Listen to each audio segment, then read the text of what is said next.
Okay, so first let's talk about iteration. This is a core concept when it comes to iterators and generators. So iteration is basically when you move from one element to another in a data structure, such as a list, dictionary, set, tuple, or even strings. And this also applies to custom objects you create to hold data. When we go through this data, we can say we are iterating over that particular data structure. Here's a great example. Right here we have a for loop, and we're basically printing out every value in the array names. So we're iterating over names. So that's kind of crucial understanding iterators and generators and what the difference is between using an iterator and just an iterable or just a regular data structure. Now that we know that, what we need to talk about is what an iterator is and what an iterable is. So right here we've got a chart with some different terms, but to kind of really illustrate what these two are, we're going to go ahead and type some code and run it. So first of all, we're going to start with an iterable, and that's going to be a regular array. So we're going to have test array equals 1, 2, 3, and 4. And what we want to do is we just want to print dir test array. And what dir does is it shows us all the methods that are on this object. So when we create an array like this, what we're really doing is actually we're creating an object. We're creating an iterable. Now let's look at what functions are available within this array class or list class in this object. I'm going to save this. We'll just run this right here. Okay, so right here, these are some of the functions that we have, including the most important one that we're looking for, and that is going to be iter right here. Okay, so every iterable, which is what this is, has a function called iter. An iter gives us an iterator. So it takes this object and gives us it takes this object and gives us another object called an iterator from this. Now an iterable just contains elements to iterate over, right? So right here, we just put 1, 2, 3, 4 into this iterable. An iterator actually produces an element each time during iteration. Also an iterable implements the iter method. So this one right here. But it does not implement the next method, which is what an iterator does. And also an iterator can be used in a for loop, but only once before a new iterator must be created. So this is kind of like an iterator is basically when we basically output or release a value one at a time. And then we just can't use it anymore. It's sort of like a disposable object that we use to output a value one at a time. An iterable we can loop over infinite times. And the reason we use iterators is because it's more memory efficient. We're only producing one element at a time, so we only need to store one in memory. Now, if that doesn't make sense, let's go ahead and write some code to really illustrate these concepts. So right here, we have this iter method, and we can use this to actually create an iterator from this iterable right here. All right.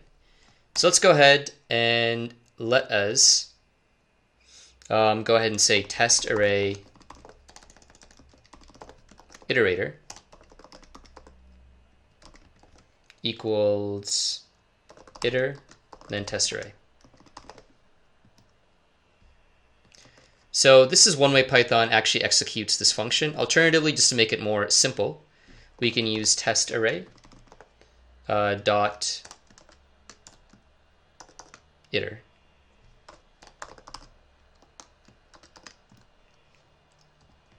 Okay, so right here we have a test array iterator and a test array. Now, what we can do since we have an iterator right here, we can do test array. So remember, our iterator has a next method, okay? And that just goes from 1 to 2 to 3 to 4. But the difference between an iterator and an iterable is if we go from 1 to 2 to 3 to 4, we can also go back and access these values. If we, on the iterator, once we've accessed, for example, 1, we can't go back to it. We can only go forwards. We can't go backwards using an iterator.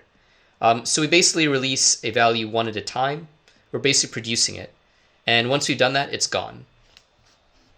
So let's say, for example, we do test array, iterator, we can use our dot next function. Okay. And we can print. Let's go ahead and do that. So we've got 4 values, so we're going to run this 4 times. All right. 2, 3, 4. And we're going to try to run it a 5th time just to see how it works. All right. Let's go ahead and clear this out. We've got our iterator right here and our iterable right here. So this next function can only be used with the iterator, not with our iterable. So let's go ahead and run this. And we've got 1, 2, 3, 4, and then right here we have an error, stop iteration, because there's no more values. Okay. Now, just to kind of demonstrate, let's try, after we've done this, let's try to go through our iterator again. So let's try to do, for example, for I in test array iterator, print I. Let's clear this. And let's run this right here. So we have 1, 2, 3, 4, but we can't do this at all. Actually, let's just go ahead and backspace this because that creates an error for us. So we've got 1, 2, 3, 4, and then nothing prints out right here. So we can use for loops with iterators, but we don't get any output because we've already used up every single value in here, right? Versus with if we did test array, we can do test array as many times as we want to. We can do for I in test array, and then we can do that. And let me go ahead and clear this.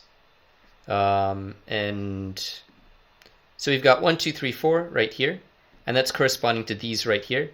Then again, we have 1, 2, 3, 4, which has been printed right here, and then 1, 2, 3, 4, which has been printed right here. Okay. So with the test array, we can go through and we can loop through these values as many times as we want. With our iterator, we can only go through once. So we can produce this value, then this value, then this value, then this value, and then we're done.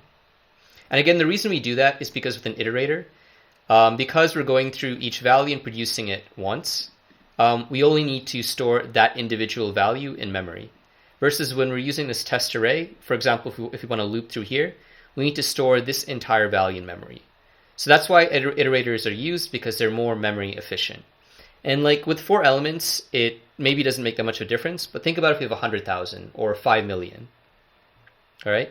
So that's the difference between an iterator and an iterator right here and an iterable.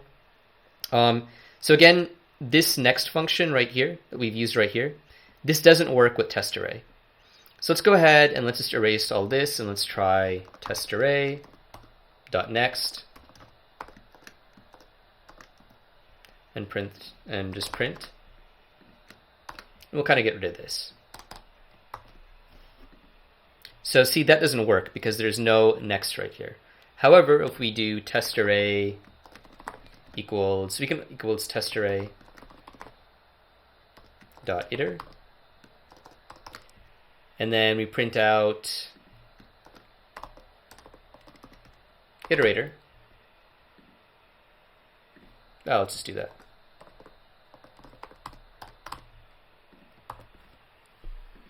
Then that works. We just get the first value and we're done with this right here, and then we could go to 2, 3, and then 4. All right.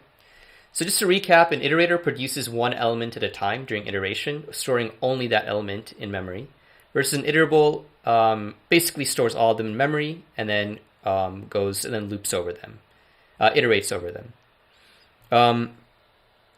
And once we've used that iterator, we need to create a new iterator. So for example, let's say we do for I in test iterator, test array iterator, and then print I.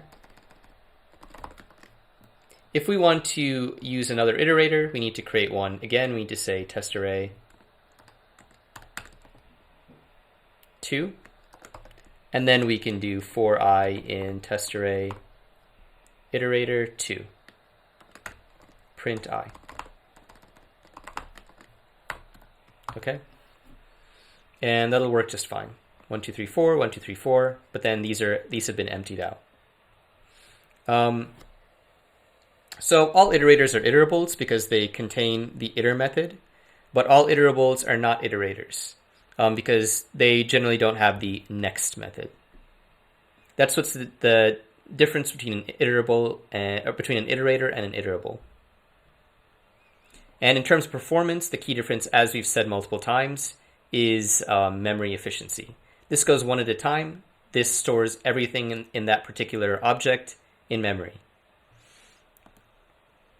Now, we use iterators, as we said, for processing huge data sets, such as large CSV files, Excel files, or in getting data from databases. A common usage is, for example, if you're using SQLite or MySQL, when you're getting data from the database, you'll get an iterator, and then you need to use a for loop to go through each value in that iterator. And working with an iterator is the same as we would with another array. We can use for loops to go through every value in the iterator to produce a value each time. The only difference is once we've used up the iterator, then we're done. And we can only go forwards in an iterator. We can't get previous values, and we can't make a copy of an iterator. So with an array, with an iterable, we can easily just make a copy of that iterable, and we can use it as we feel. With an iterator, we can't, for example, this test array iterator, we can't copy it. We need to generate a new iterator from the parent iterable. Let's look at some examples. So what we're going to look at is actually some custom objects that function as iterators. So we're going to create a custom object called the class even number. And this is going to be an iterator that outputs only even numbers one at a time. So we're going to define the two methods that correspond to iterators. That's the iter method. And the iter method always returns itself. It initializes and enters itself. So we're going to create a variable called self.firstNumber for where we're starting equals 0. And then we're going to say return self. And then we'll say def next for our next method. And this is going to tell us what to output each time. So we're going to say x equals self.firstNumber.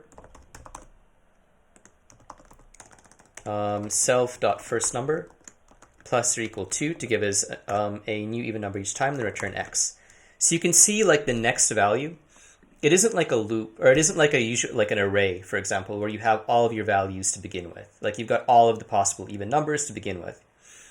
Here, the even number is being generated just in time, so on request, kind of in demand.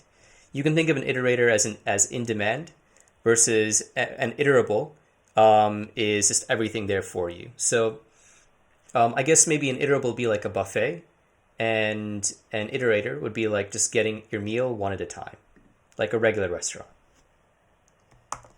So we've created this object, we've defined the iter method and the next method, and then what we can do is we can instantiate that object. So we can say even number, we create this class, my bad.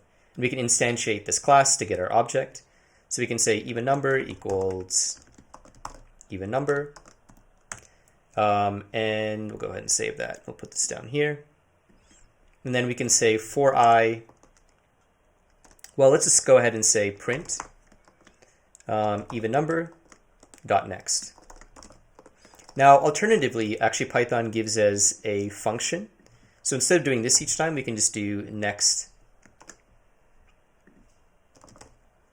even number. Okay, so we can do that. We'll just do that a couple of times. Let's go ahead and save that, and let's clear this out and just run that. Okay, even number object has no attribute first number. Interesting. All right, so I guess we should probably go ahead and this is on line 8 right here. Okay, and we've created self.firstNumber right here. So probably what we actually need to do is we can say, we can say def init self.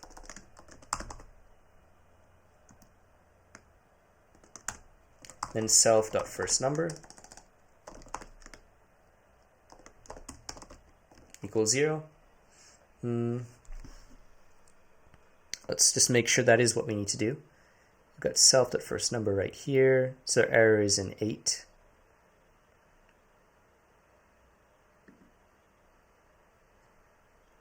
Okay, so in line 8 of next, let's see if that fixes the error. Okay, so yeah, we basically just had to initialize it first. Right here, we probably actually don't need this line. And right here, you can see we have 0, 2, and then 4. Let's run that again. 0, 2, and then 4. And we could actually do this like infinitely. And this would actually work. You could run this for all of time because we're only taking up one spot in memory at a time. So each time we're generating the next even number. So we don't need to worry about overloading our memory. We could just have this going on forever. Now, yeah, I mean, especially with this init function, like I like to show you guys some of the mistakes that I make here because it does actually help you learn when you're creating these iterators. That's an example of a custom iterator that we've created. Sort of the defining characteristics are we have an iter function and we have a next function right here. So let's kind of move on. Let's look at a different example, one that you're more likely to use in real life. Okay, so what we're going to do now is we're going to go through a maybe not so practical exercise. But what it's going to do is it's going to highlight the differences between iterables and iterators once again. And we're going to do that by creating a custom iterable and an iterator to go along with it. So first we're going to say class animals. This is going to be our iterable, okay? And we're going to initialize. We're going to say def init equals self and then pets. Well, actually right here I don't think we really need to input that. We're just going to say self. And then we're going to create a list of animals. We'll call it self.pets.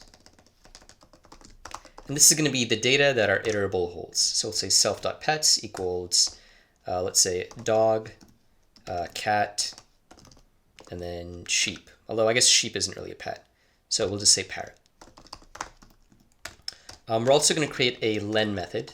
So again, this is defined on every object, as evidenced by these double underscores right here. But we're going to create one that's custom for our particular iterable. We're going to say def len return len of pets. So this means that, for example, right here, let's go ahead and save this. Let's clear this up. And we're going to say self.pets right here. We're going to create animals. So we'll say animals equals animals. And then we'll do print len of animals.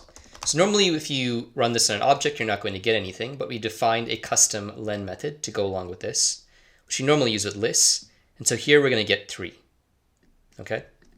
And now that we've done that, remember every iterable has an iter method that's defined, but not a next method. So we'll say def iter return, and we're going to return actually animals iterator, which we haven't created yet, self. Okay, so we're going to create animals iterator, and this one is going to have an iter and a next method. So we'll say animals iterator, and we're going to define, again, we're going to have some initial values. So let's say init, and then self, and then animals. So we're going to take our iterable actually as input. And we're going to kind of mess around with that a little bit. So we'll say self.private method. This is going to be a private method, pets equals animals.pets. Basically to get this attribute from the animals object. And then we'll say self.index equals 0. We're creating this to keep track of where we are in iterating. So we're going to create an iter method, and this is just going to be def iter as usual, self, and then return self, because this is in fact the iterator. Let's exit out of this for a second. Next, what we're going to do is we're going to create our next method here. So we're going to say next self. And remember, the point of this iterator is to, one by one, go through each of these in the iterable. So we're going to do a few things. First, we're going to say if self.index is greater than or equal to len of self.pets, then we're going to stop this from running. So we'll say raise stop iteration. So raise an error. And this index is going to be keeping track of where we are in our iterable. We'll be incrementing this later on. And this len is just going to be the length of pets. And then to actually get each value that's going to be output each time by our iterator, we're going to say pet equals self.pets and then self.index. And self.index plus equals 1, and then return pet. So we're going to go through each one by one until there are none left. And so let's go ahead and let's just make all of this work together.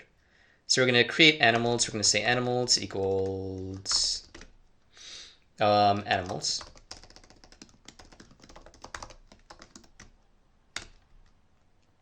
And then we're going to we're going to get our iterable. So we're going to say animals equals iter animals. And then we're going to do what we normally do. So we're going to do print next. Actually, we should call this animals iterator. My bad.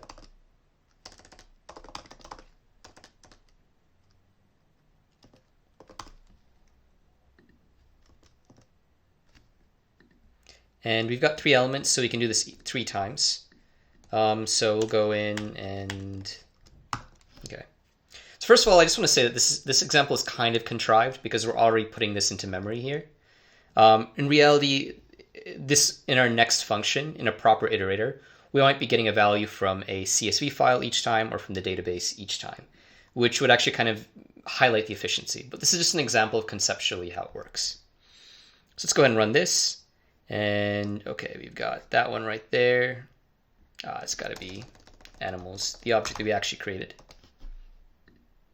And right here we've got dog, cat, parrot. And then we have stop iteration because we tried to call an element, or we tried to get an element from our iterator beyond that. Similarly, what we could do is we could just say for I in animals iterator, and then print I, and we're good to go there. Dog, cat, parrot. So that's kind of like an example of conceptually what the difference is between iterables and iterators when we're talking about just custom objects, where we're implementing the iter and next methods. Now let's go look at a more, let's say, practical example of when we'd actually use iterators.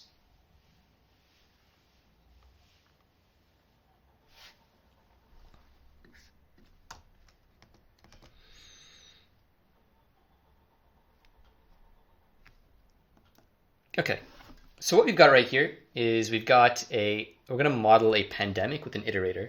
The reason we're going to do this is because we're going to be using a fairly complex mathematical formula of the kind that would be suitable for an iterator, one that we'd only want to calculate one at a time.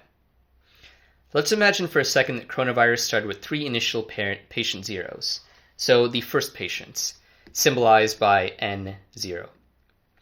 These are John, Jacob, and Miguel, and they're the first people to have had COVID-19. We want to predict the number of infected people each day for 10 days after the first infections using the above formula. So this is actually like an Euler number, I think it's called, or Euler's number, which is math.e in Python using the math library. A is going to be an infection rate, so how much the infections increase every day, which is 0.394 in our case. And then t is going to be the time in days. So for example, if we want to see how many infections we have after 3 days, t would become 3. After 5 days, t would become 5. So initial number of infections, Euler's number, infection rate, which we define, and then number of days after the initial outbreak. So let's go ahead and let's write an iterator to help us calculate that. So we're going to say, we're going to import math to use Euler's number. Then we're going to say class pandemic. And we're going to define some initial values. We're going to say init. So we want to be able to enter the infection rate, which really depends on where the outbreak is taking place. It's probably like higher in Beijing than it is in Sahara. And then number of initial infections, which in this case is 3, but also varies.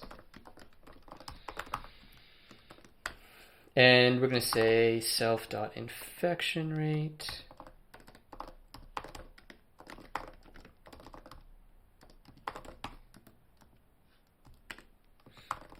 self.number of initial infections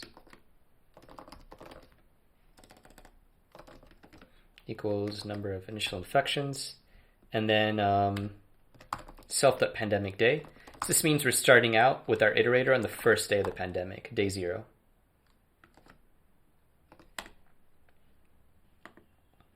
Then we're going to say def cases by day, self number of days. So this means we're going to use this function to calculate the number of cases on each day. So we're going to say number of cases equals self.number of initial infections times math.e, which is Euler's number, which is this one right here. And all of this is going to be to the power of, actually we're going to do that, to the power of, and then self.infection rate times number of days.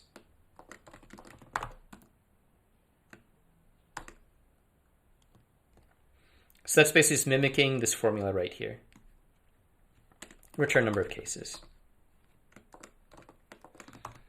Now, importantly, we need to define our iterator, our iter function. So def iter self, and that's going to be return self.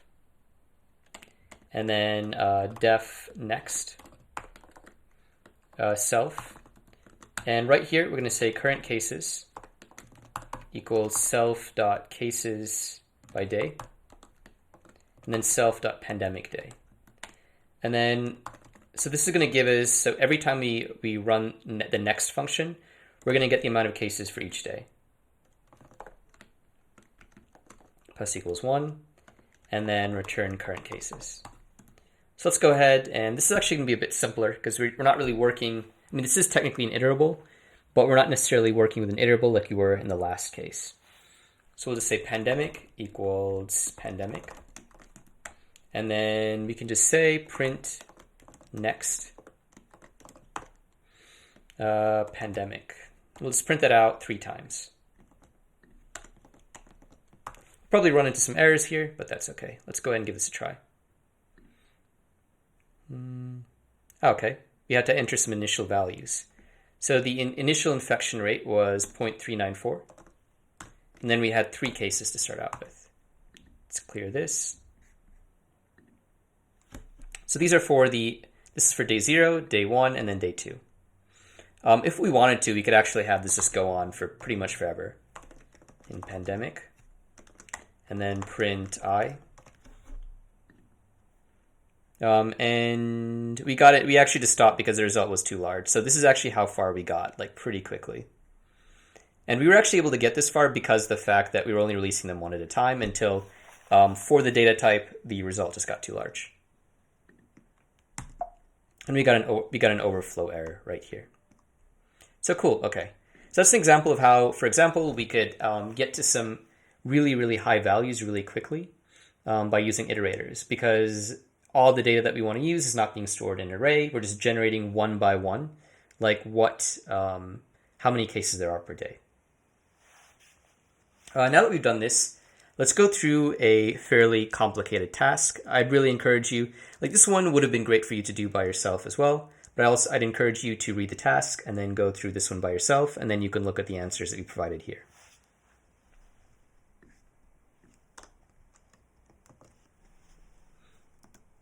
So right here, we're going to create a new iterator. The iterator class should take an original value and a rate of interest as input. So we're going to calculate the compound interest after a total number of years. R is the rate of interest per annum, and then N is going to be the number of years the money is invested. So A is going to be the total amount after N years, given a certain rate of interest based on compound interest, and P is going to be the value that you start out with. So I want you to go ahead and think about how you would use an iterator to generate this value, to generate the total value after compound interest based on a year. So for example, the first one would be for 0 years, then 1 year, then 2 years, then 3 years, then 4 years, and so forth. So take a moment to do that and then look back at the answer here. Now let's go through the answer. We're going to create a class called compound interest. And we're going to have some initial values. We're going to have def underscore init, self, and then I'd say we put in, so this is going to be for our iterator. Sorry, this is going to be our result. This is going to be for our iterator. So we're going to want to put in the principal value and then the rate of interest first. So we can say principal. As it principal? Yeah, principal. And then interest rate.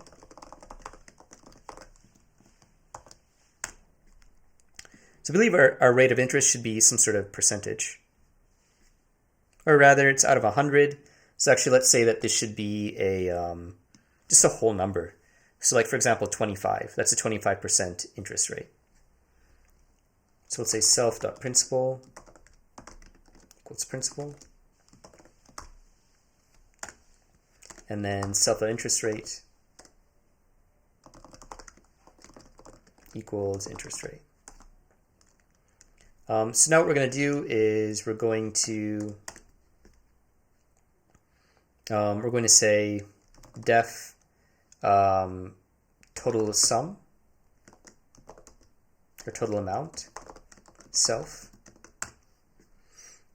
and okay, so what we need to do is we need to say total amount equals self.principal times and 1 plus interest rate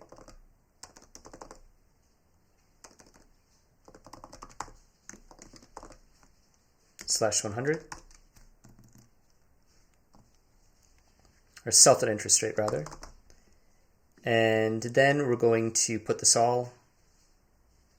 So this one's going to be to the power of the number of years. So actually we could probably put in number of years.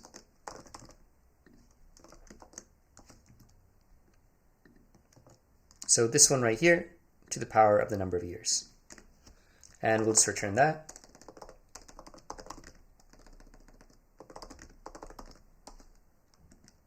Then we're going to have a def iter method.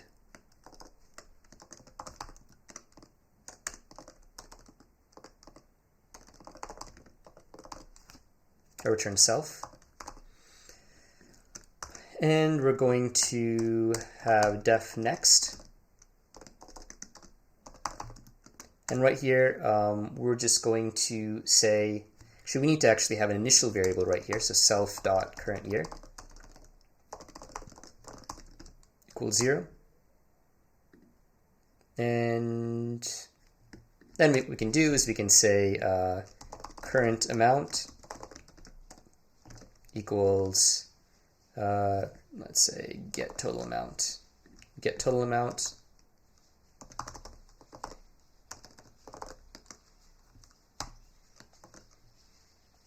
self.current year,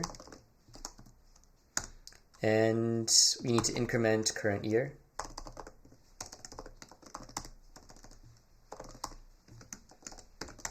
and then return current amount. Right, so let's go ahead and let's give that a try. I'm sure there'll be some kind of error, but that's all part of going through the process. Save compound interest equals compound interest, and then let's just say print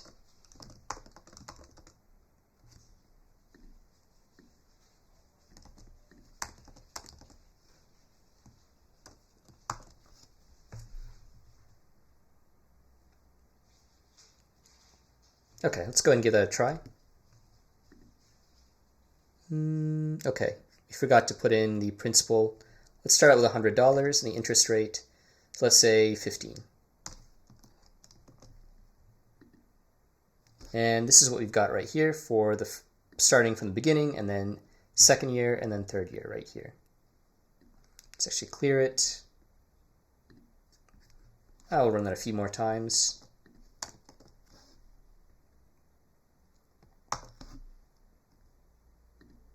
Okay, cool. This is what we got right here. So now that we've done that, let's move on to generators.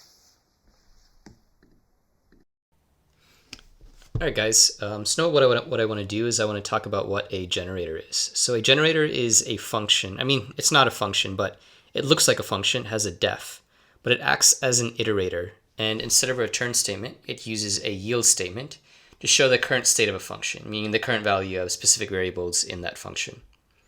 And it operates out of a given scope. So let's look at an example. Let's say def powers of 3 n. And so basically what's going to happen is we're going to calculate all of the powers of 3 up to some value n. So we can say for I in range 1 n, yield I to the power of 3. Okay, and what's going to happen is every time we go through this loop, it's going to yield I to the power of 3 based on the next value of I. And basically this is going to be executed as many times as we want it to be executed. And all the code, if we had any code in here, that would execute once, but this would execute multiple times. So right here would be a good place to initialize, and here we could run yield as many times as we want, which is opposed to a return statement, which would only run once and then end the function. So for example, we'd have powers equals powers of 3, and then 5. So we want to basically have an iterator that can produce all of the values to the power of 3 up until 5. So 1 to the power of 3, 2 to the power of 3, 3 to the power of 3, etc. Okay? So we could have print next, because what we're really doing, what this generator is really doing right here is functioning as an iterator. So next powers.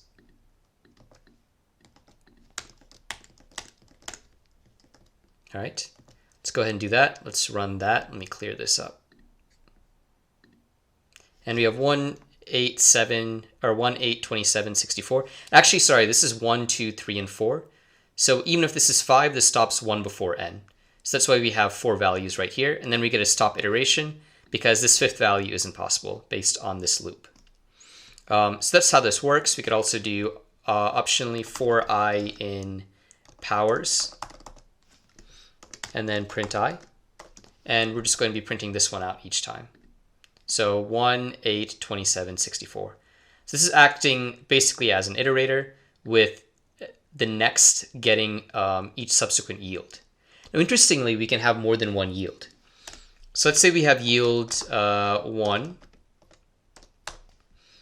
And so we've got 2 yields right here, which again is something that's not even like comparable with return statements. Let's run this. Here we're getting 1, 1, 2, 8, 3, 27, 4, 64.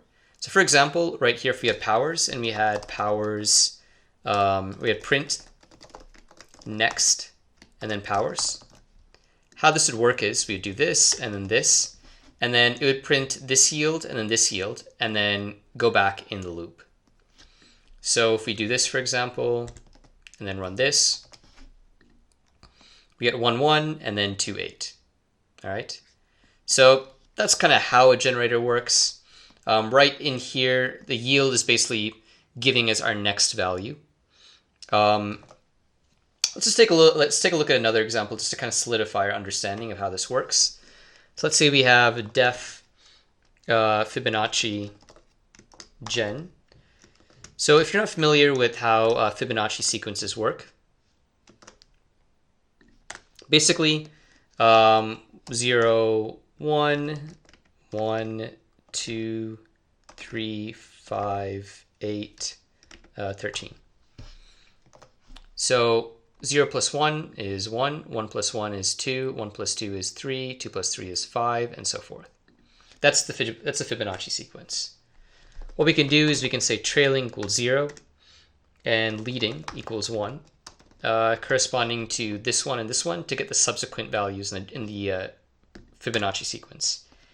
And we'll say while true, this is going to be a generator.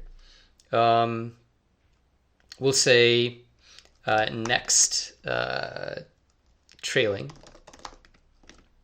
equals leading. Okay. And then we'll say leading equals trailing plus leading. And then trailing equals next trailing. So that way we can have trailing equaling this value, and then leading equaling this value next. And then the following iteration, we'd have trailing here, and then leading right here. At the end of that, we're going to yield leading. So we're just going to yield the next value in the sequence. So let's go ahead and let's just say fib sequence equals Fibonacci gen. And then we're going to print next fib sequence. And let's just run that a couple of times. Let's clear this out. And then, so we've got 1, 2, 3, 5, 8, and 13. So you've got our subsequent values here. That's another example of using a generator. Now, again, the difference is that all of this happened. So each time we gave the state at this point in time. So we yielded this, we went back around, and then we ran the yield statement again. So in reality, when using these generators as iterators, we're going to be using them in loops. Let's say we just did this. We just did yield leading. All right. Let's get rid of all of this. That's just going to run one. That's going to run once, and then we're not going to be able to use it again. So there's really no point in using it in this context. It's mainly used in loops like this. Okay, let's look at something called a generator expression now. So if you've used list comprehensions, this should be very familiar to you. So let's just create a generator first, squares, with a parameter of length. So let's say for n in range length, we're just going to print out n to the power of 2 up to some length. So we're going to say yield n2. All right, and if we just run this, we'll say next. So we'll say squares. Well, let's say squares gen.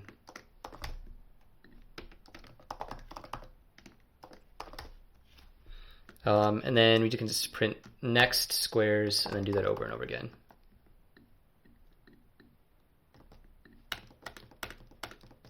Let's go ahead and just run this.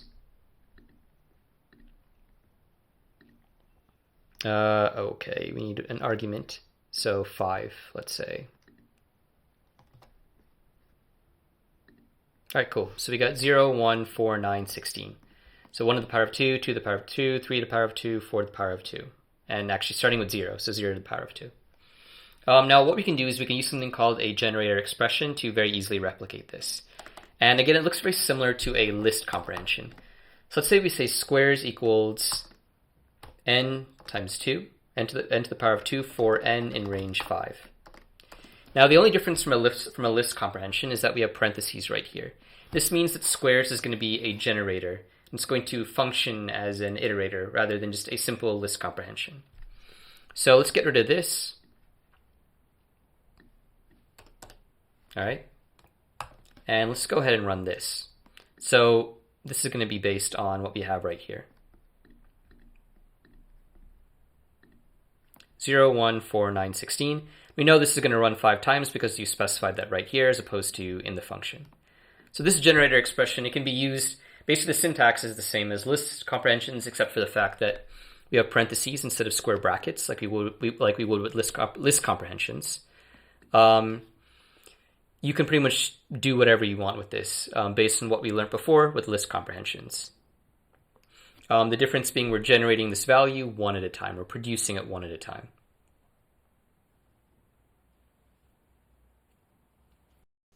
Okay, so one other tool I want to talk about related to like iterators and generators in general is Iteratools. So this is a library that provides us with specific types of iterators.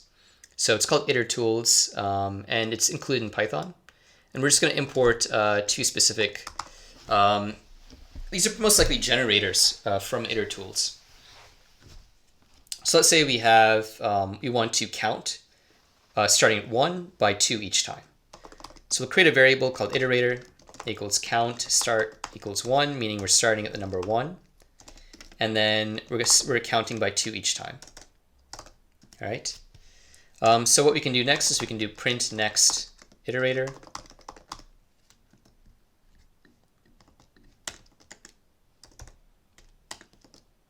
Let's copy that.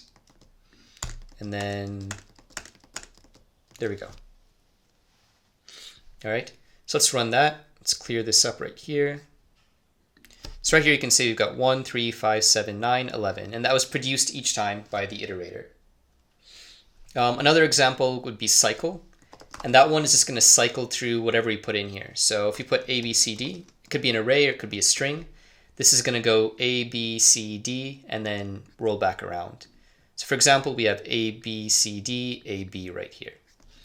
Now, these are just two examples of these generators that can produce iterators for us, or these generators that can produce some sort of output. And if you want to learn more about them, you can look up Iteratools online. There's a whole host of these Iteratools that you can use in this context. All right. So what we're going to do now is we're going to do a little task right here. You can do this on your own and then check the answer that I've worked out. So this is actually the same as the previous task. And right here, we're going to take that task that we did where we had to write an iterator to calculate compound interest and instead write it as a generator. Now, I just kind of wanted to give you a simple task after those examples. Remember that if you do want to solve more complex tasks using these concepts, then there will be either a new course coming out or videos on my YouTube channel doing just that. Anyways, let's go ahead and let's get started. So remember right here, we're actually starting with the total. What we want to get is a total amount after n years. And we're going to be printing that out for each year starting from 1. So after the first year, second year, third year, fourth year. And as input for our generator, we're going to have the principal amount, the amount entered initially, and the rate of interest each year, which is going to be a whole number. So for example, if the interest is 25%, it'll be 25 right here. Let's go ahead and create def compound interest gen. And then our inputs are going to be principal and then interest rate. And okay, so first off, we're going to have a infinite while loop because we want this to go on for as long as we want it to go on as. And then we're going to type out, we're going to start actually with a like initial year of 1. So year equals 1. And then we're going to say total amount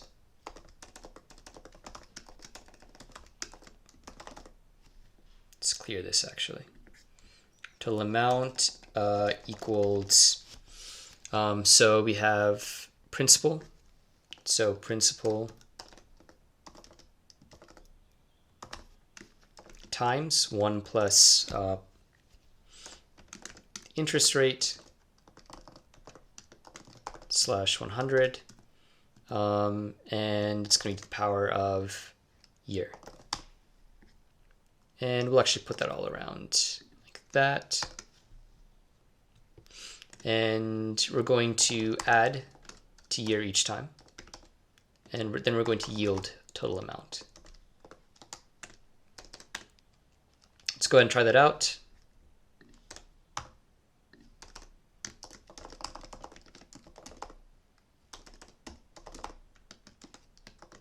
Principal will be $100, interest rate will be 25%.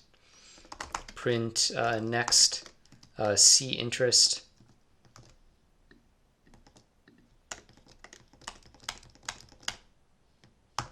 All right, cool. And let's go ahead and run that.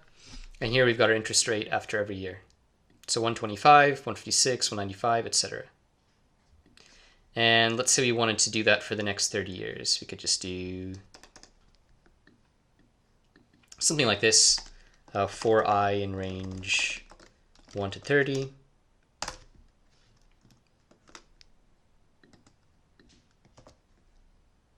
You've got that for the next 30 years, which is actually, it's actually quite a lot of money. So anyways, that is our last task. If you want to see more tasks like this, again, I'll be announcing where they'll be at. Have a nice day.